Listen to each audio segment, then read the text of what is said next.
जनाजा पढ़ने के बाद मैयत को रख कर दुआ की जा सकती है या नहीं की जा सकती।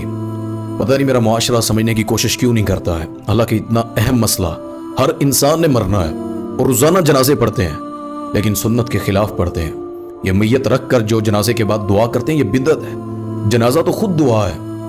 नमाज में बंदा अल्लाह के ज्यादा करीब होता है।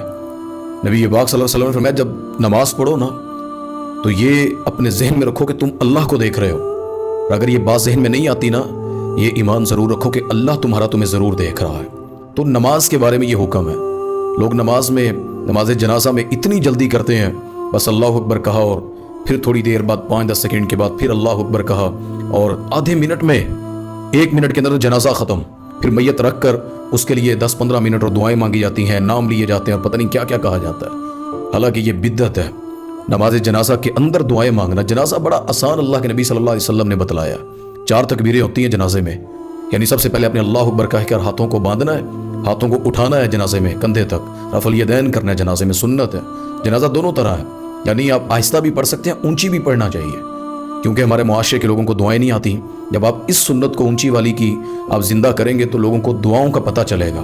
कभी कहे ना मौलाना से कि दुआ ऊंची पढ़कर सुनाए, पता लग जाए जनाजे में क्या मांगते हैं। आधे मिनट का जनाजा इस तरह होता है। नबी पाक सल्लल्लाहु अलैहि वसल्लम सबसे पहले अल्लाह अकबर कहकर सीने पर हाथ बांधते, फिर नबी पाक सल्लल्लाहु अलैहि वसल्लम सना करने के बाद सूरतुल फातिहा पढ़ते, फिर कुरान का कुछ हिस्सा पढ़ते, फिर अल्लाह अकबर कहते दूसरी तकबीर, और फिर सीने पर हाथ बांधने के बाद दरूद इब्राहिमी नबी पाक सल्लल्लाहु अलैहि वसल्लम पढ़ते।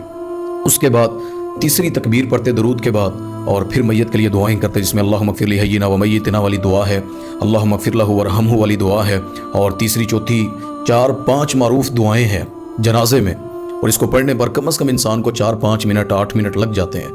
तो जो जनाजा सही नहीं पढ़ते उनसे सवाल करें। ये मैयत को रख कर जो बाद में दुआएं शुरू करते हैं ना, उस मौलाना से कहें कि दुआ जो है ना वो नमाज जनाजा के अंदर है या फिर कब्र में दफनाने के बाद कब्र पर दुआ है।